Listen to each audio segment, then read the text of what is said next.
27절 말씀까지 요한복음 15장 21절부터 27절 말씀까지입니다.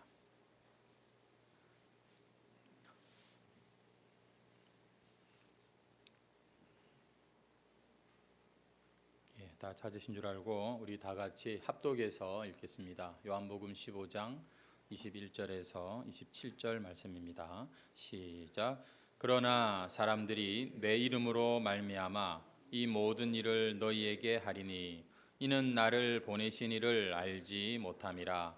내가 와서 그들에게 말하지 아니하였더라면 죄가 없었으려니와 지금은 그 죄를 핑계할 수 없느니라. 나를 미워하는 자는 또 내 아버지를 미워하느니라. 내가 아무도 못한 일을 그들 중에서 하지 아니하였더라면 그들에게 죄가 없었으려니와 지금은 그들이 나와 내 아버지를 보았고 또 미워하였도다. 그러나 이는 그들의 율법에 기록된 바 그들이 이유 없이 나를 미워하였다 한 말을 응하게 하려 함이라.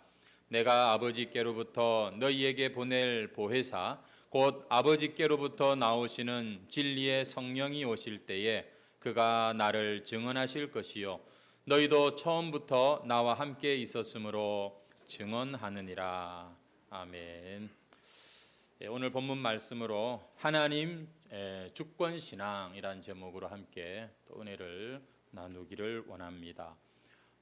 우리가 이렇게 자주 예배를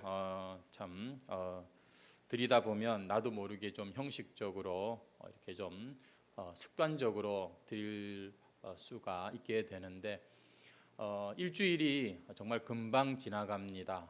또 주일인가? 또 교회 가야겠네 이러면서 우리가 오다 보면은 자칫 하나님 앞에 우리가 새로운 마음을 준비하지 못하고 믿음으로 나오지 못하고 그냥 아침에 바쁘게 쫓겨서 이렇게 나올 수가 있죠.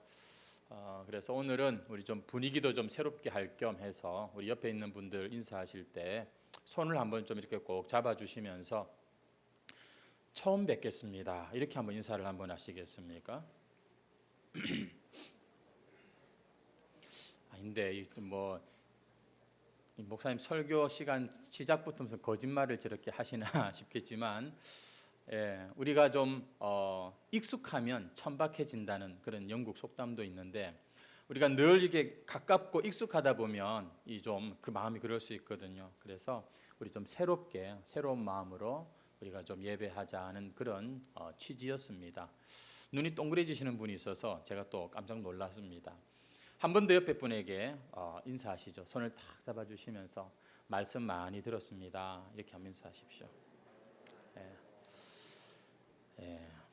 우리 훌륭하신 우리 참 귀한 분하고 함께 이렇게 예배할 수 있어서 참 감사합니다. 우리 이런 마음으로 함께 이 시간도 말씀을 들었으면 좋겠습니다. 여러분 지난 주에 우리는 이 세상과 성도와의 관계에 대해서 말씀을 나누었습니다.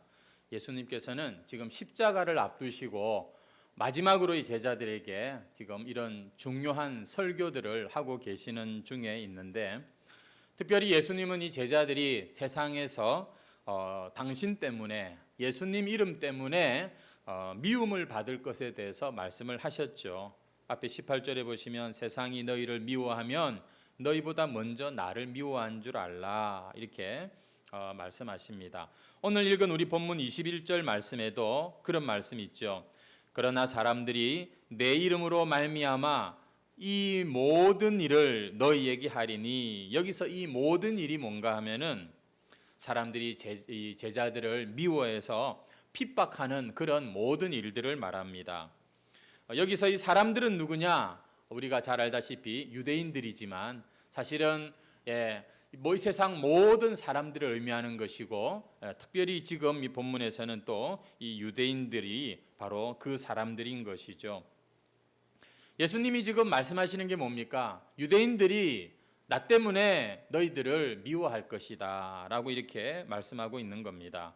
그리고 그 이유가 뭐냐? 이는 21절에 나를 보내신 이를 알지 못함이라. 나를 보내신 이는 누구죠? 하나님을 저들이 모르기 때문에 나를 미워했고 너희들도 미워한다라고 말씀을 하시는 거죠. 사실 유대인들은 그 당시에 누구보다도 어느 민족보다도 하나님을 잘 안다고 자부하던 사람들 아닙니까? 근데 놀랍게도 이 사람들은 하나님께서 보내신 예수님을 그들이 만났을 때 예수님 인정하기를 싫어합니다. 왜 그런 줄 아세요? 예수님이 보실 때, 예수님을 딱 볼 때 자기들보다 가난한 동네에서 왔거든요.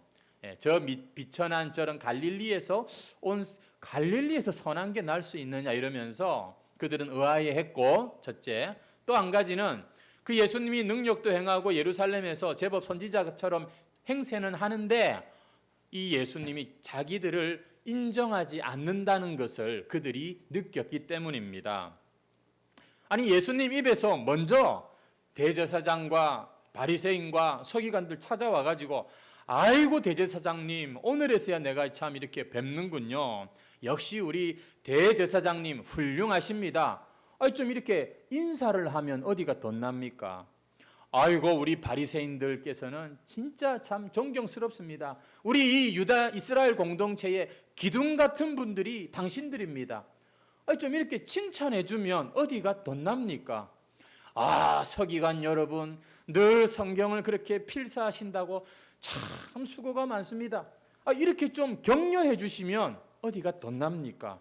근데 예수님은 일절 그렇게 하신 적이 없어요. 오히려 예수님은 자기들이 자부하고 자기들이 자랑하는 것을 오히려 약화시키고 무시해버리고 자기들 안에 있는 그 어떤 이 약점들 혹은 허물, 죄악들, 이 악한 것들을 너무나도 노골적으로 지적하시는 거예요. 자기들의 힘과 자기들의 자랑을 그냥 다 쓸모없는 것처럼 그렇게 말씀을 하시니까 이 유대인들 입장에선, 특별히 그 당시 지도자들 입장에선 기분이 나빴던 것이지요. 게다가 자기가 아버지, 아들이라고 이렇게 얘기를 하지 않나. 아들 앞에 다 모든 것을 가지고 복종해야 된다 이렇게 요구했을 때 유대인들은 예수님을 받아들이기가 힘들었어요. 예수님을 거부했고 미워했고 나중에는 죽이고 싶을 정도까지로 그렇게 관계가 악화됐죠. 여러분, 우리는 하나님께서 이 세상을 이처럼 사랑하사 독생자를 우리에게 보내셨다라고 그렇게 잘 알고 있습니다. 맞습니다. 근데 여러분, 하나님께서 이 세상에 독생자를 보내셔야만 했던 이유는 우리를 사랑하실 뿐만 아니라 또 다른 이유가 있다는 거 아십니까? 그것은 이 온 세상이 하나님을 거역하고 지금 죄 가운데 있기 때문에 하나님은 이 세상에 독생자를 보내셔야만 했고, 이 세상이 그 아들의 이름 앞에 복종하기를 원하셔서 하나님은 이 세상에 아들을 보내신 것입니다. 그래서 그 아들의 이름 앞에 복종하고 모든 권리를 그 아들에게 넘겨드리는 거, 이게 여러분 이 세상이 하나님께 돌아오는 방법이고 하나님의 편에 속하는 그런 유일한 방법이 되는 것이죠. 만약에 하나님이 보내신 그 아들을, 그 이름을 거부하는 자가 있다. 그 사람은 그 아들을 거부한 정도가 아니라 아들을 보내신 하나님을 거부한 자가 되는 겁니다.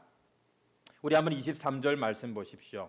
나를 미워하는 자는 또 내 아버지를 미워하느니라. 우리 사랑하는 해광성도 여러분, 우리가 지금도 이렇게 신앙생활을 하시는 저와 여러분인데, 이 신앙이라고 하는 것은 말이죠, 단순히 하나님이 살아계신갑다, 그렇게 하나님의 존재를 알고 인정하고 하나님께 좀 이렇게 적당하게 예의를 표하는 정도에서 그치는 게 신앙생활이 아닙니다. 여러분, 신앙생활이란 뭐냐면 하나님의 주권을 인정하는 것이고 하나님의 주권에 복종하는 법을 배워가는 게 신앙생활인 거예요. 이걸 잘 몰라가지고 그냥 어서 이렇게 섣불리 이 신앙의 세계에 발을 들여놓은 사람들이 얼마나 후회하고 당황하는지 모릅니다. 이미 우리도 그런 사람들인데요. 여러분, 우리의 이 신앙생활이라고 하는 건 생각보다 단순하지가 않습니다. 생각보다 쉬운 게 아니에요. 매사에 그동안 내 마음대로 그렇게 해야 직성이 풀리던 그런 사람이 이 신앙생활을 딱 하면서부터는 점점 예수님의 뜻은 뭘까? 이걸 막 그냥 생각하기 시작하면서 내 재산, 내 시간, 내 몸뚱아리, 내 생각까지도 주님 앞에 하나하나 권리를 넘겨드리는 것. 여러분, 이게 신앙생활인 거고요. 적어도 유대인들은 그것을 하기가 싫었기 때문에 결국 예수님 앞에서 그들은 무릎 꿇고 복종하는 것이 아니라 그를 거부하고 미워하고 그리고 죽였던 것이죠. 그것은 곧 하나님까지 미워하는 것이었고, 그래서 그들에게는 그 예수님의 제자들도 눈에 가시였던 거예요. 그냥 다 찾아서 다 죽여버리고 싶은 그런 한통속이었겠죠. 오늘 이 말씀을 여러분들이 오늘 잘 이해할 수 있기를 바랍니다. 왜냐하면 오늘 이 말씀은 어떤 사람들에겐 거부감을 불러일으키는 말씀이 될 수도 있거든요. 아니, 왜 하나님은 안 그래도 세상에서 일주일 동안 먹고 산다고 힘들어 죽겠는데 피곤하게 참 육신을 가지고 이렇게 예배의 자리에 나왔는데 주시는 말씀이 뭡니까? 복종해라. 너의 권리를 나에게 넘겨라. 내가 주인이다. 이게 뭐 하루 이틀도 아니고 사실 우리가 말씀을 듣고 말씀을 배우면 결론은 결국 그거거든요. 하나님 나라 이야기입니다. 아니, 지금까지 내가 살아오면서 뭐 그렇게 큰 실수를 하고 잘못을 했다고, 내가 비록 완벽하지는 못한 그런 삶을 살긴 했지만 그래도 나름대로 친구들도 있고 사람들이 그래도 인정해 주는 부분도 좀 있고 보라고요. 사람이 친절하잖아요. 적어도 남하고 도우고 잘 안 싸우고 이 사회에서 참 그래도 착하게 살려고 애를 쓰는 그런 우리인데 왜 하나님께서는 이런 우리에게 좀 격려하시고 그렇게 하시지 않고 전부 다 내 거다. 마치 이렇게 들리지 않습니까? 이건 다 내 거니까 내가 주인이다. 여러분, 하나님의 말씀을 진짜 한번 귀를 기울이고 진지하게 여러분 자신에게 적용시켜 보라고요. 여러분의 삶에 과연 이 메시지가 여러분 좀 뭔가 맞는 건지 안 맞는 건지. 하나님은 너무나도 철저하게 나는 나고 너희는 너희고, 나는 하나님이고 너희는 피조물에 불과하다고 그 선을 확실하게 끊는다는 것을 우리는 나중에 다 알게 되는 것입니다. 왜 하나님은 이 세상에 대해서, 심지어 우리 자신들에 대해서 이렇게 당신의 주권, 그 소유권을 주장하시는 걸까요? 하나님이 폭군입니까? 독재자입니까? 그것은 우리 하나님께서 너무나 진실하신 분이기 때문에 그런 겁니다. 만약에 하나님이 진실하지 않고 거짓된 분이라면 뭐 우리가 교회 와가지고 이렇게 한들 저렇게 한들 그냥 다 내버려 두실 거예요. 하지만 진실하신 하나님은 거짓된 것, 잘못된 것에 대해서 그냥 넘어가실 수가 없는 분이시기 때문에 그분은 계속해서 부드럽지만 거기에 분명 사랑과 긍휼의 그러한 이 차원에서 말씀을 주시지만 항상 뭔가 나에게 부담스러운 말씀을 주시는 거죠. 여러분, 우리가 성경을 보면은 이 세상이 너무나 크게 잘못되었다고 하는 사실에 대해서 말씀을 하고 있지 않습니까? 지금 이 세상은 정상이 아니다 라고 말하고 있는 게 성경의 이야기입니다. 대표적인 게 두 가지인데요. 첫째는 뭐냐면 이 세상에 있는 것은 그 어느 것 하나도 내 것이라고는 하나도 없다는 것입니다. 하나님께서 이 모든 것들을 그저 잠시 나에게 빌려주신 것에 불과하다는 것이죠. 성도 여러분, 여러분은 정말로 그렇게 생각하고 세상을 살아가고 계십니까? 이 세상에서 내 것이라고는 정말 아무것도 없구나. 이거를 여러분들은 인정하세요? 사실 안 믿는 사람들 중에도 공수래 공수고 빈손으로 왔다 빈손으로 가는 인생 그렇게 고백하는 사람들이 있거든요. 근데 믿는다고 하면서 하나님이 주인이라고 하면서 자기가 주인인 것처럼 그렇게 만약에 행동하고 그렇게 세상을 산다면 여러분 그것은 아직도 하나님과의 관계가 이 선이 지금 불분명한 그런 것이지요. 이 세상엔요, 내 것이라고 주장할 수 있는 게 아무것도 없습니다. 그저 잠시 쓰고 그리고 그냥 가는 것이죠.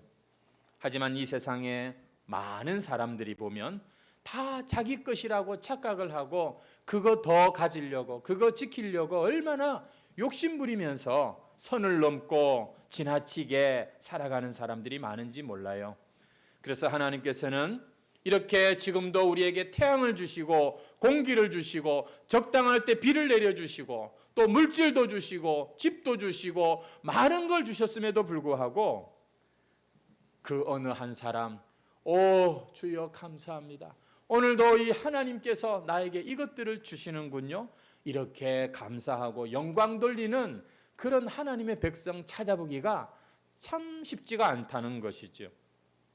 오히려 나는 왜 이렇게 부족하지? 나는 왜 이렇게 가진 게 없지? 이런 것 때문에 막 불만 입이 멍큼 나와가지고서 짜증내고 원망하는 소리가 지금도 하나님의 귀에는 얼마나 많이 올라가고 있을까요?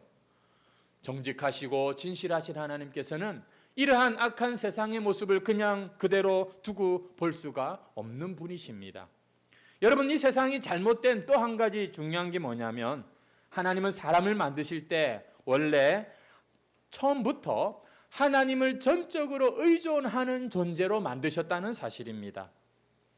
여러분 따라해 보실래요? 의존하는 존재. 누구에게요? 하나님께 의존할 수밖에 없는 것이 인생이라고 그렇게 만드신 거예요. 여러분, 하나님 없는 사람을 성경에서 뭐라고 말하냐면 흙이다 이렇게 말합니다. 아다마, 이 말은 이 히브리어로 이 아다마가 먼지, 티끌 이런 뜻이거든요. 여러분, 우리가 뭐 이렇게도 살고 저렇게도 살지만 그러나 그 하나님이 없는 인생은 그야말로 먼지와 같은 존재, 그런 것이라고 성경이 이렇게 평가하는 거, 혹시 오늘 이 자리에 기분 나쁜 분 계십니까? 뭐지? 아니, 우리 인생만큼 사람만큼 세상에 귀한 존재가 어디 있어? 맞아요. 존재 너무 귀합니다. 왜냐하면 하나님의 형상으로 지음받고 하나님을 대리하여 이 세상 가운데 지금도 살아가는, 다스리는 그런 존재, 땅에 참 충만할 수 있는 그러한 복된 존재가 바로 사람이죠. 하지만 이 사람을 하나님은 그렇게 살도록 하기 위해서 너무나 의존적으로 만드셨다는 것을 아셔야 돼요. 세상에서도 사람 인자를 이렇게 짝대기 하나가 다른 거에 딱 기대게 이렇게 만들어 놨지 않습니까? 보면 사람이 혼자 살지 못해요. 보면 같이 서로 의지하고 돕고 살아야 되죠. 그게 여러분 하나님의 속성이에요. 삼위일체 하나님의 온전히 하나 되신 형상이 그렇게 사람의 여러분 모습에, 이 피조물의 모습에 이렇게 나타나고 있는 겁니다. 사람은 의존적인 존재예요. 아니야, 나는 우리 엄마 우리 아버지한테서로부터 빨리 독립하고 싶고 나는 빨리 그냥 나 혼자 이렇게 멋지게, 그게 여러분 가인의 영입니다.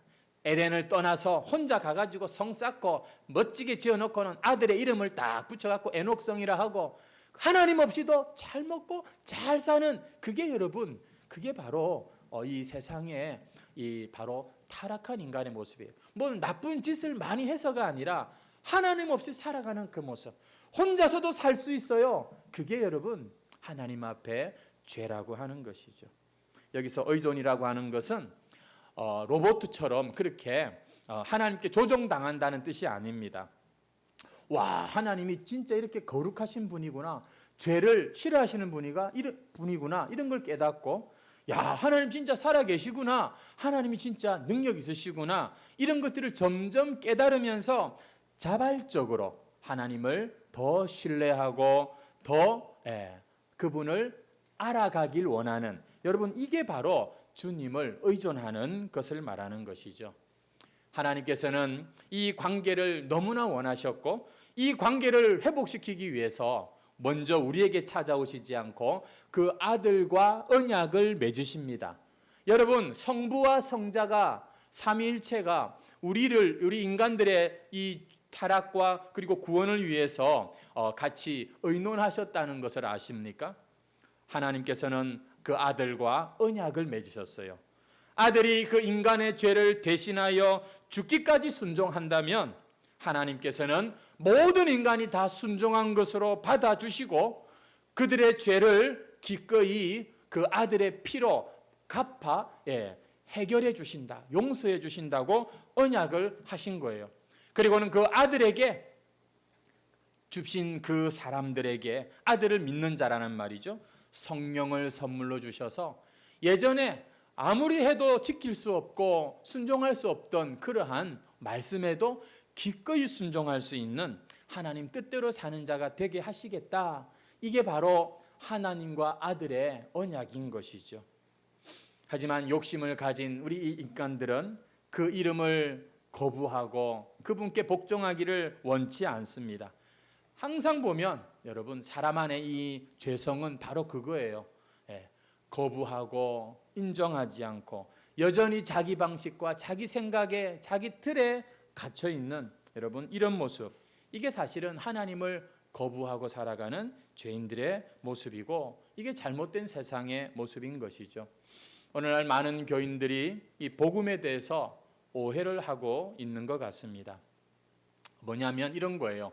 예수 믿기 전에도 내가 나름대로 잘 살았지만 교회를 나가고 내가 예수님을 믿어보면 하나님은 나를 더 사랑하셔서 더 복 주시겠지, 더 형통하겠지, 더 잘 될 거라고 하는 여러분, 그 기대가 사실은 여러분 오해라는 것입니다.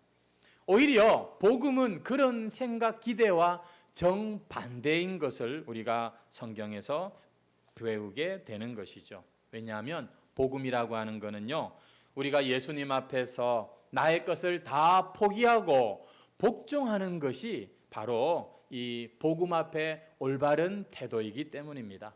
마치 반역하던 무리를 소탕하기 위해서 한 장군이 지금 이렇게 그들의 앞에 딱 서게 되었을 때 자신들의 그 모든 권리와 무기와 그 어떤 능력을 다 내려놓고 그 장군 앞에 복종하는 것처럼 여러분, 복음이라고 하는 것은요, 우리가 예수님의 이름 앞에 나의 그 권리와 내 인생의 그 자랑과 그 모든 삶을 내려놓고 맡기는, 이게 사실 바로 복음이라고 설명할 수가 있는 겁니다.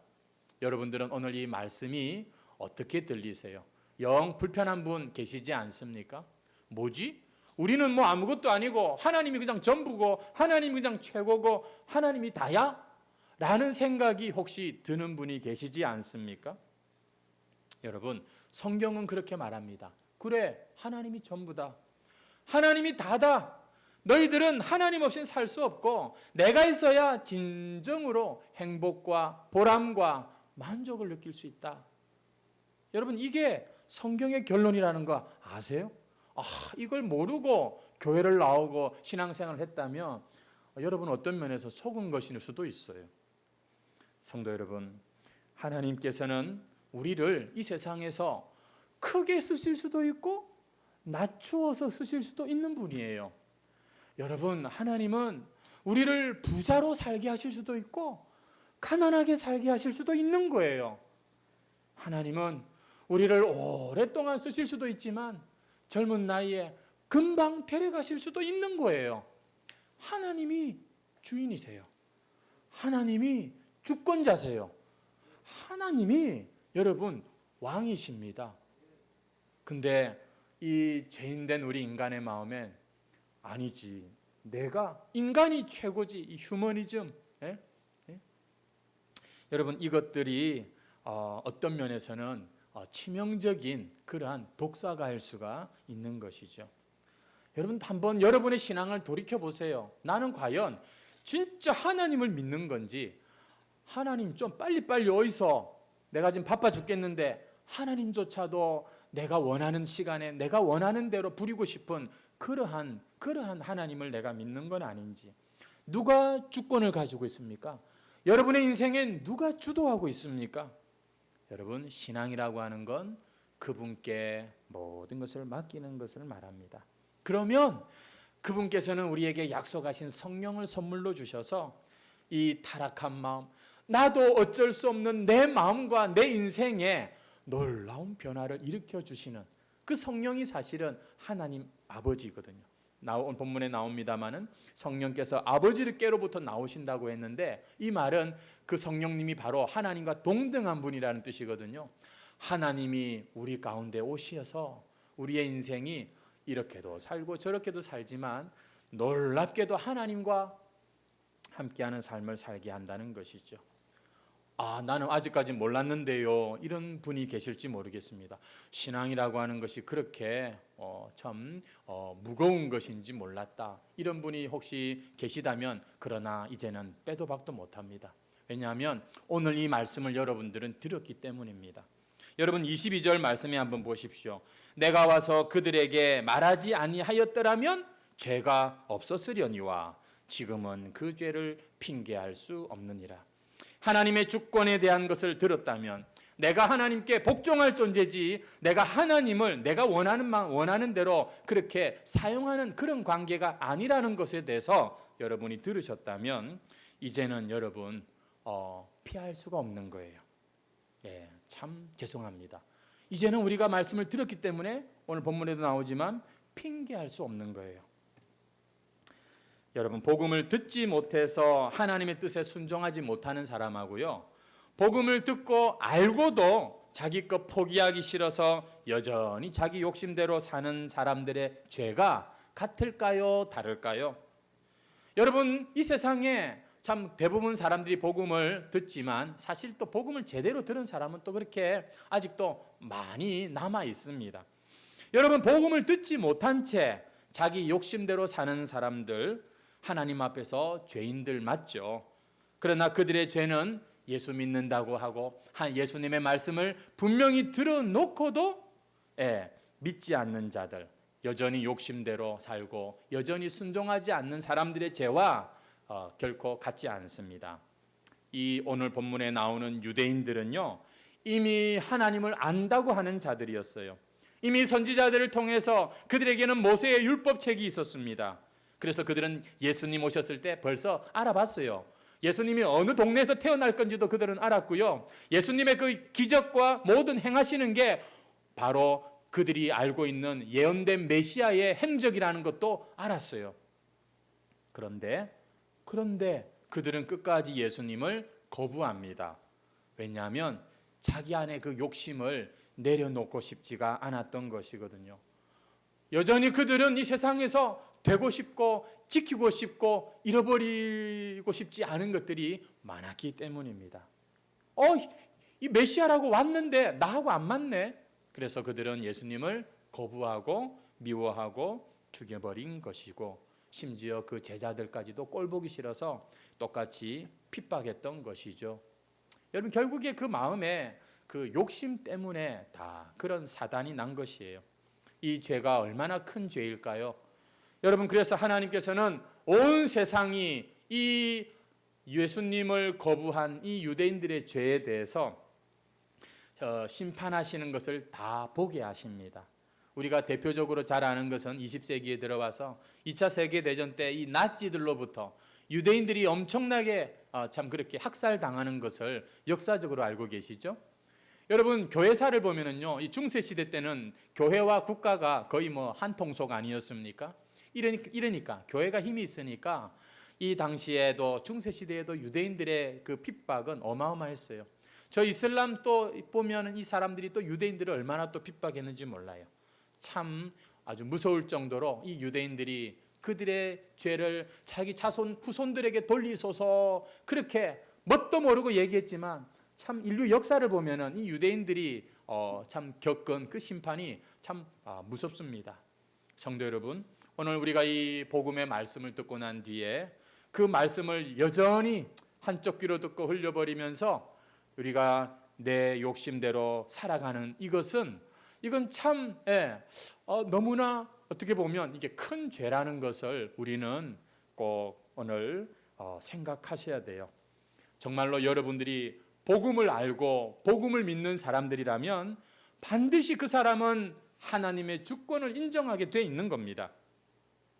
옛날에는 몰랐어요. 근데 이제는 나와 하나님과의 관계가 바로 왕과 백성의 관계라는 것을 알면 이제는요 더 이상 자기 마음대로 옛날처럼 사는 게 즐겁지만 않은 거예요. 이제는 자꾸만 생각이 나는 겁니다. 하나님이 나와 함께 계시고 이것은 하나님이 좋아하실까 하나님이 싫어하실까 자꾸 이런 것들을 고민하게 되고 있고요. 이러니까 예수님을 믿고 난 뒤에 더 갈등이 생겨요. 더 그냥 헷갈릴 때가 많고 힘들어요. 근데 그게 정상인 거 아세요?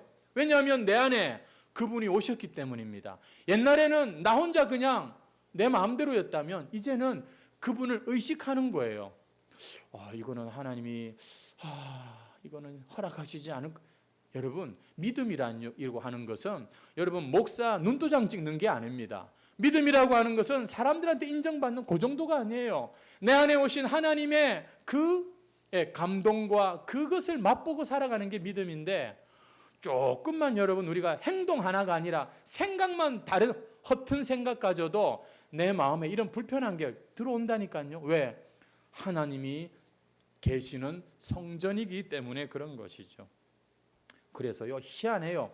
예수님을 믿고 복음 앞에 똑바로 반응하는 사람들은요 이제는 하나님을 범사에 의지하려고 하고 저 학생이, 저 청년이, 아니 저 어르신이 저렇게 변할 정도가 되었나라는 생각이 들 정도로 사람이 달라지는 것, 이게 복음 앞에 선 우리의 참 올바른 반응인 것이죠. 왜냐하면 그 사람은 이미 깨닫게 된 것입니다. 하나님이 이 세상의 그 어떤 것과도 바꿀 수 없는, 이 세상에 그 뭘 줘도 내 마음을 채울 수 없는 바로 진정한 나의 행복의 요소, 나의 참된 참 소망. 아무리 뭘 갖다 줘도 하나님과는 이제는 바꿀 수가 없고, 아무리 사람들이 나에게 박수를 쳐도 하나님의 그 인정과는 바꿀 수 없는 그것에 대한 깨달음 때문에 이렇게 하나님의 주권을 인정하는 신앙인은 달라지게 되는 것이죠. 이제는 심판, 심지어 우리가 죽는 거, 이런 것도 그렇게 큰 문제가 아니게 되는 것입니다. 오늘날 많은 사람들이 하나님의 주권에 대해서 전혀 개의치 않고 인정하지 않으면서 이렇게 교회를 잘 다니는 것은 아직 어쩌면 우리가 진정으로 이 복음 앞에 올바른 반응을 하지 못해서 그럴 수 있고요. 아니면 지금까지 우리는 이 하나님의 주권에 대한 하나님 나라 복음을 듣기보다는 그냥 기독교 윤리 정도만 듣고 그렇게 도덕적으로만 이 신앙을 생각하기 때문에 그럴 수 있습니다. 복음이라고 하는 것은요, 반드시 듣는 자에게 반응을 요구하는 것이죠. 내가 지금까지 하나님을 인정하지 않고 살았구나. 내가 참 믿는다고는 했지만 사실 내 삶에 하나님의 주권을 인정하는 모습들이 많지 못하구나. 이건 아니야. 내가 이렇게 살았으면 안 돼. 나는 하나님을 왕으로 모신 하나님의 백성이야. 하나님의 백성답게 살아야지. 이렇게 반응하게 되는 것입니다. 안 그러면요, 또 부담스럽게 또 참 목사님 설교를 또 참 힘들게 한다. 알겠습니다.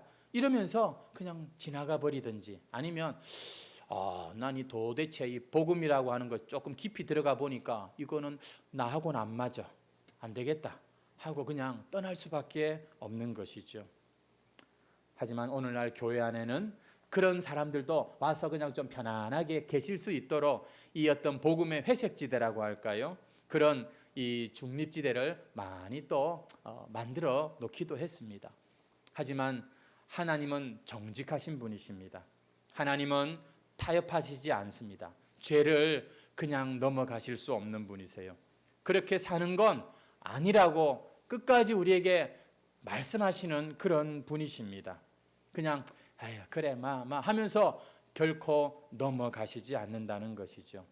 그래서 여러분 부디 교회 오셔서 이 축복의 말씀에 익숙해지지 마시고 하나님에 대하여서 도대체 이분이 어떤 분인지 여러분 그 왕을 알고 그 왕을 높여드리는 이러한 신앙으로 우리가 자라가셔야 되는 것입니다. 이 일을 위해서 하나님께서는 우리에게 놀라운 선물을 하나 우리에게 약속하시는 것이 오늘 본문의 말씀인데요. 여러분, 우리 26절, 27절 말씀을 같이 한번 읽겠습니다. 시작. 내가 아버지께로부터 너희에게 보낼 보혜사 곧 아버지께로부터 나오시는 진리의 성령이 오실 때에 그가 나를 증언하실 것이요 너희도 처음부터 나와 함께 있었으므로. 여러분, 이 말씀은 성령에 대한 아주 중요한 증거의 말씀인데요. 앞서서 성령은 아버지와 동등하다는 말씀을 드렸고요. 그리고 오늘 이 말씀에 보니까 내가 아버지께로부터 너희에게 보낼 보혜사라고 말씀하고 있는 것. 성령은 그리스도께서 우리에게 보내신다는 말입니다. 이 말은 무슨 말이냐면 그리스도께서 이 세 땅에 오셔서 십자가에 못 박혀 죽으시고 부활하시고 아버지 앞에 가지 않으시면 오실 수 않는다는 그런 뜻이 되는 것이죠. 예수님이 그 구속 사역을 이루셨기 때문에 성령이 오실 수 있게 된 것이죠.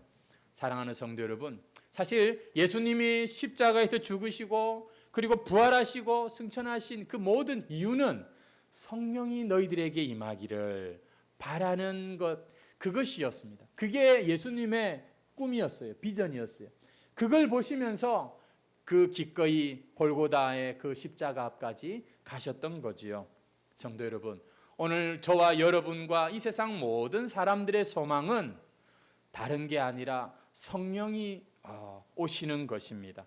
성령이 오시지 않으면요, 아무리 우리가 좋은 말씀을 들어도 그 말씀을 지킬 수가 없는 거예요. 누가 한 분 좀 나가주시죠.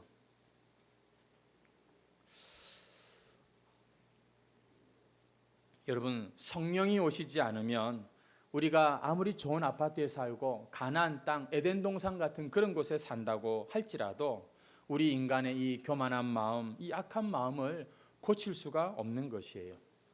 이게 우리 사람의 마음인 것입니다. 여러분, 저와 여러분의 이 마음을 그냥 내버려 두지 마시고 주일날 예배하러 나오셔서 계속해서 주님의 그 보혈로 여러분 덮으시고 그 주님의 십자가를 바라보시면서 끊임없이 지금도 우리 안에 역사하시는 성령님을 의지하는 그런 신앙인들이 되시기를 바랍니다. 그러면 우리 안에 성령의 아름다운 열매, 변화가 있는 것이지요. 그래서 성도는 결코 자기를 자만하고 자랑할 수가 없는 거예요. 여러분이 혹시 세례 받으실 때 혹은 임직을 받으실 때 이런 서약한 거 기억하세요? 여러분은 자신의 힘과 뜻만으로는 결코 하나님의 뜻대로 살 수 없고 살 수 없음을 깨닫고 진심으로 예수님께 자신의 권리를 다 맡길 용의가 있는 분들입니까? 여러분, 이게 우리가 신앙을 시작할 때 하나님 앞에 사람 앞에 서야겠던 내용인 것입니다. 오늘도 이렇게 예배에 나오신 성도 여러분, 오늘 나에게 문제는 돈이 없어서가 아닙니다. 건강이 약해진 게 아니라 이미 우리에게 약속하시고 이미 우리 안에 찾아오신 이 성령님으로 우리가 살지 않기 때문에 이런 짜증과 원망과 낙심과 슬픔이 가득한 우리의 모습인 것이죠. 그러나 오늘도 이 자리에서 누구든지 하나님의 성령을 바라보고 의지하고 구하는 자에게 하나님의 영은 기꺼이 우리 안에서 우리를 새롭게 하시고 우리를 변화시킨다는 사실입니다. 말씀을 맺겠습니다. 우리가 예수님을 믿으면 첫 번째 우리가 볼 수 있는 표시는 이 세상에는 나의 것이라곤 아무것도 존재하지 않는 것이구나, 이걸 인정하게 되는 겁니다. 전부가 다 하나님의 건데 하나님이 잠깐 나에게 맡겨주신 건데 내가 그것도 모르고 지금까지 내 조금 남들보다 많이 가졌다고 교만하고 내 조금 남들보다 적게 가졌다고 이렇게 낙심하고 이렇게 참 어리석게 살았구나, 이걸 인정하는 게 예수님 앞에 선 바로 그 믿는 자의 첫 번째 표시라고 저는 생각합니다. 그것이 바로 하나님의 주권을 인정하는 모습인 것이죠. 하나님께서는 오늘 이 하나님의 주권을 인정하는 자에게 성령을 주시겠다고 약속하고 계십니다. 오늘 우리가 아무리 잘못되고 문제가 많아도 성령께서는 우리를 고치시고 하나님의 뜻에 순종하는 자로 살게 하십니다.